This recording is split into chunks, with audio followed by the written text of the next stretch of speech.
সুপ্রিয় দর্শক, দেখতে পাচ্ছেন একটু দূরে ঘুঘু পাখিরা ভাত খাচ্ছে। মূলত এখানে মুরগির জন্য আমি ভাত দিয়েছিলাম, মুরগিগুলো খাচ্ছে না, কিন্তু খাচ্ছে ঘুঘু পাখি। করার কি আছে, খাক। তারা আমার ভিডিওতে এসেছে, এই জন্য আমি অনেক খুশি।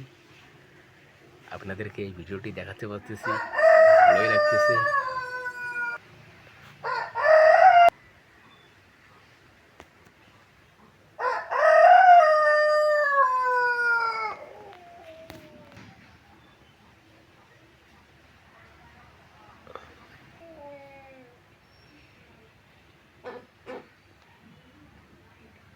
কিছু পাখি উড়ে গেছে, এখনো 4টি পাখি আছে, দেখতে পাচ্ছেন। 8 জন।